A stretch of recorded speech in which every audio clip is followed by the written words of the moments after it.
Hello everyone, यह battle through the haven season 7 part 521। पिछले episode में हमने देखा कि हानी और फिनिक्स टाइप के लोगों ने मिलकर साउंड पे अटैक कर दिया, लेकिन यूनिट के अटैक को अवॉइड करते हुए वो दोनों साउंड के पास पहुंच गए। पर इससे पहले वो साउंड पे अटैक करते उससे पहले एक टेरिफाइंग एनर्जी ने उन सभी को जमीन पे गिरा दिया, जिस वजह से हान क्लैन और फिनिक्स टाइप के लोग काफी घायल हो गए। पर ये बात किसी को भी समझ में नहीं आई कि एंशिएंट बॉडी ट्री आखिर साउंड को प्रोटेक्ट क्यों कर रही है। इनफैक्ट ये बात साउंड के ग्रुप को भी नहीं मालूम थी। पर बात जो भी हो, लेकिन अब कोई भी साउंड पे अटैक नहीं कर सकता था, नहीं तो एंशिएंट बॉडी ट्री उसे बिल्कुल भी नहीं छोड़ेगी। जबकि दूसरी तरफ यूनिट साउंड पे अटैक करने की वजह से हानियों पे काफी गुस्सा हो चुकी थी, लेकिन इससे पहले वो आगे बढ़ते उससे पहले गुचेंग ने उसे रोक दिया। साथ ही उन्होंने भी उस जगह पे बैठ के कल्टीवेशन करने का फैसला किया। और एपिसोड के आखिर में हमने देखा था जहाँ एक फिगर ने अपनी आंख को ओपन कर लिया था, और इस पार्ट की शुरुआत भी इसके आगे से होती है, जहाँ एक फिगर ने अपनी आंख को ओपन कर लिया था। और ये फिगर और किसी का नहीं बल्कि सावन का था। जैसे सावन ने अपनी आंख को ओपन किया तो ऐसा लग रहा था जैसे कि सावन ने पूरी दुनिया को घूम लिया हो, साथ ही उसने नेचर की मिस्ट्री को सोल्व कर लिया हो। लेकिन जैसे सावन ने अपनी आंखें ओपन की तो सावन की बॉडी से एक पावरफुल स्पिरिचुअल एनर्जी निकलती है। जबकि सावन को अपनी आंखें ओपन करते देख यूनिट काफी खुश हो चुकी थी, और तभी सावन की नजर हान क्लैन पे पड़ी। जबकि हान क्लैन के एक्सपर्ट सावन को अपनी ओर देखता देख उन्हें ऐसा लग रहा था कि सावन ने उनके बारे में सब कुछ जान लिया हो, और उनके कोई भी इरादे सावन से नहीं छुप सकती। ये सब सोचते हुए उन सभी के रोंगटे खड़े हो गए, क्योंकि अभी के टाइम किसी को भी आइडिया नहीं था कि सावन के पास अभी कैसी पावर है। जब हान क्लैन के लोग और फिनिक्स क्लैन के लोग सावन की ओर देखते हुए काफी परेशान हो रहे थे, तब दूसरी तरफ हम सावन को देखते हैं जो फिलहाल धीरे धीरे करके सभी की ओर देख रहा था, और कुछ समय के अंदर उसकी नजर अपनी टीम पे आ गई। तभी सावन ने अपनी धीमी आवाज में कहा यूनिट। ये कहने के साथ ही उसके चेहरे पे स्माइल आ गई। इसके अगले पल सावन के अंदर से जैसी एनर्जी निकली तो वो रिलीज होना बंद हो गई। इसके अगले पल सावन नीचे आ चुका था। ये देखने के साथ ही सावन के मेंबर्स उसके पास आने लगे। तभी यूनिट सभी के साथ सावन के पास आते हुए कहती है, बिग ब्रदर सावन, आखिर आप कैसे हो? ये सुनने के बाद सावन की नजर यूनिट पे पड़ी,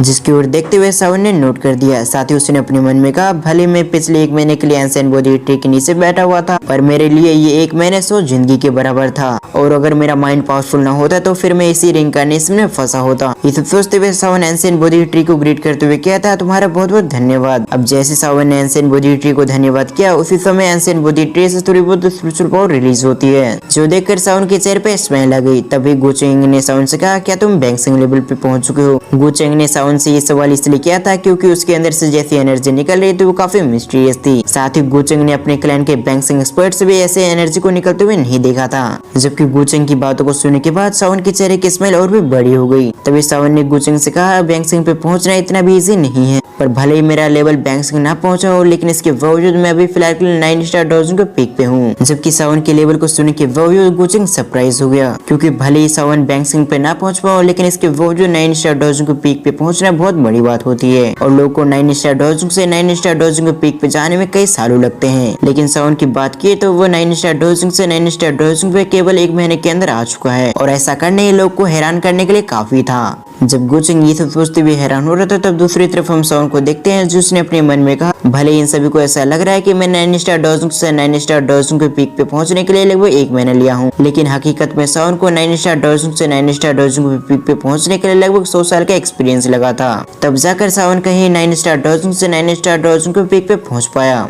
ये सब सोचते हुए सावन की नजर हानी पे पड़ी, पर जैसे हानी और उसके ग्रुप ने देखा कि सावन उनकी ओर देख रहा है तो उन्होंने अपनी डीकू को एक्टिवेट कर लिया, क्योंकि उन्हें ऐसा लगता है कि सावन कभी उन पे अटैक कर देगा। इसीलिए अच्छा हुआ कि वो सभी लड़ने के लिए पहले से तैयार रहे। जबकि दूसरी तरफ उनकी इस हरकत को देखने के बाद सावन के चेहरे की स्माइल बड़ी हो गई, और सावन की स्माइल के पीछे का कारण था उसका कॉन्फिडेंस। सावन को कॉन्फिडेंस था कि वो अपनी ताकत का इस्तेमाल करते हुए इन दोनों को धूल में मिला सकता है। भले सावन पहले हानि से लड़ता तो ऐसा ना कर पाता, लेकिन इस एंशिएंट बॉडी ट्री की मदद से सावन की अब की स्ट्रेंथ काफी इंक्रीज हो चुकी थी। जबकि सावन के चेहरे पे स्माइल को देखकर तो जियोफिंग और हानियो थोड़ा सा परेशान हो गए, क्योंकि उन्हें भी समझ में आ चुका था कि इस जगह पे जरूर कुछ न कुछ गड़बड़ है। और सबसे ज्यादा इस जगह पे हानियो परेशान हो चुका था, क्योंकि हानियो ने अच्छे से ध्यान दिया था जब से सावन ने अपनी आंखें ओपन की है तब से वो काफी बदला हुआ लग रहा है। ये सोचते हुए गुस्से से सावन की ओर देखने लगा।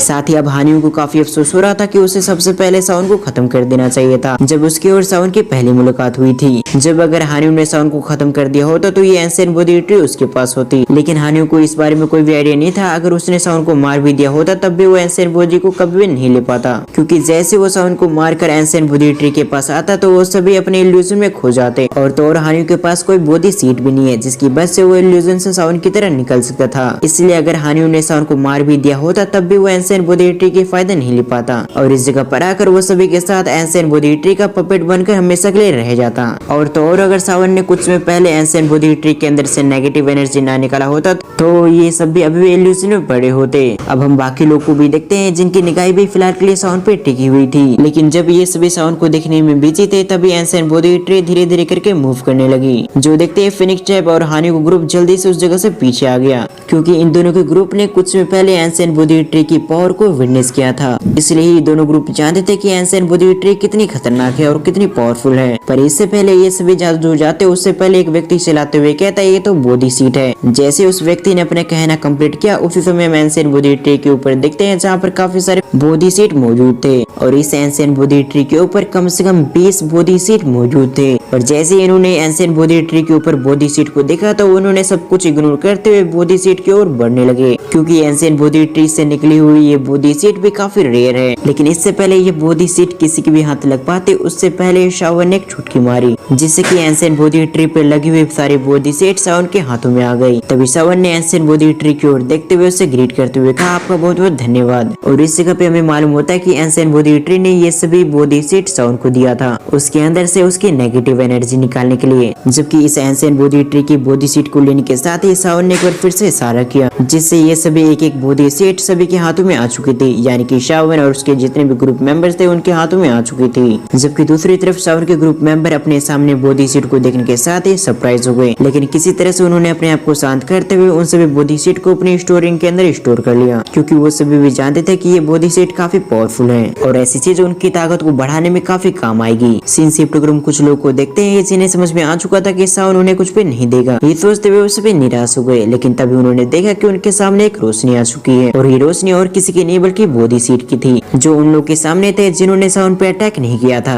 और उन्हीं में से कुछ लोग को सावन ने ये बोधी सीट दे दिया। ये देखने के बाद तो वो लोग भी काफी खुश हो गए और अगले पल उन्होंने बोधी सीट लेने के साथ ही वो सभी साइड हो गए। सीन शिफ्ट कर हम जियो फेंग और हानियो को देखते हैं जो फिलहाल काफी गुस्से में लग रहे थे और वो सभी सावन से इसलिए गुस्सा था क्योंकि सावन उन्हें इग्नोर करते हुए बाकी लोग को बोधी सीट दे रहा था और कुछ समय तक फिनिक्स ट्राइब और हान क्लैन के मेंबर इसी तरह से देखते रहे। लेकिन एक टाइम पर आकर जियो फेंग का गुस्सा ब्रेक हो गया, इसलिए उसने सावन पे चिल्लाते हुए कहा क्या तुम हमें इग्नोर कर रहे हो। जियो फेंग की गुस्से भरी आवाज सुनकर सावन भी उसकी ओर देखने लगा और जैसे सावन ने जियो फेंग की ओर देखा तो जियो फेंग थोड़ा सा डर गया, लेकिन इसके बावजूद जियो फेंग ने अपनी बातों को कंटिन्यू करते हुए कहा हम सभी ने एक साथ इस जगह तक पहुंचने के लिए काफी मेहनत की है और इस एंशिएंट बोधी ट्री तक पहुंचने के लिए हमारे कई सारे लोग सैक्रिफाइस हुए तब जाकर हम सभी कहीं एंशिएंट बोधी ट्री तक पहुंच पाए हैं। लेकिन अब जबकि हम सभी एंशिएंट बोधी ट्री तक पहुंच चुके हैं तो तुम सभी फायदा अपने लिए इस्तेमाल करना चाहते हो। क्या तुम्हें नहीं लगता कि तुम हमारे साथ गलत कर रहे हो। जबकि दूसरी तरफ सावन जियो फेंग की बातों को सुनने के बाद उसके चेहरे पे स्माइल आ चुकी थी। तभी उसने हंसते हुए कहा क्या तुम कहना चाहते हो कि मैंने तुम्हें धोखा दिया है, लेकिन जहाँ तक मैं सोच पा रहा हूँ कि तुम अभी फिलहाल ये सोच रहे हो कि तुम कैसे मुझे मार कर इन सभी एंशिएंट बोधी ट्री को ले सकते हो और इन बोधी सीट को कैसे मेरे हाथों से छीन कर अपने लिए इस्तेमाल कर सकते हो। और इस जगह पे सावन का कहना बिल्कुल सही था क्योंकि अभी तक जियो फेंग और हानियो इसलिए रुका था क्योंकि वो साफ साफ महसूस कर पा रहे थे कि सावन के अंदर कुछ गड़बड़ है। मतलब कि इस जगह पे मौजूद ज्यादा लोगों को नहीं मालूम था कि सावन इस जगह पर 9 स्टार डोज के पीक पे आ चुका है। और भले ये बात सावन के ग्रुप के दूसरे लोग को ना पता हो, लेकिन इसके बावजूद वो सभी महसूस कर पा रहे थे कि सावन की स्ट्रेंथ इंक्रीज हो चुकी है। इसलिए उन सभी को सावन पे अटैक करने से काफी डर लग रहा था। नहीं तो अगर उन्हें सावन से डर ना लग रहा होता तो वो तो अभी तक सावन पे अटैक कर देते और सावन के पास जितने भी बोधी सीट मौजूद है उन सभी को छीन लेते। इधर जियो फेंग सावन की बातों को सुनने के बाद तो और भी गुस्सा हो गया, मगर भले ही सावन की वजह से जियो फेंग के गुस्सा इंक्रीज हो चुका हो, लेकिन इसके बावजूद वो कोई बेवकूफ इंसान नहीं था। इसलिए उसने सावन पे अटैक करने की जल्दबाजी नहीं की, बल्कि जियो फेंग अपने सपोर्टर की ओर इस उम्मीद से देखने लगा कि उसका सपोर्टर उसकी मदद करेगा सावन से लड़ने के लिए। और जियो फेंग का सपोर्टर और कोई नहीं बल्कि हानियो था। और इसी के साथ हमारा ये पार्ट यहीं पर एंड होता है। इसका नेक्स्ट पार्ट भी बहुत जल्दी अपलोड होगा। आपको ये वीडियो कैसी लगी आप मुझे कमेंट करके जरूर बताएं और अगर आप इस सीरीज का नेक्स्ट पार्ट देखना चाहते हैं तो इस वीडियो पे 1K लाइक कंप्लीट करें। सो वीडियो को फुल वॉच करने के लिए थैंक्स फॉर वॉचिंग।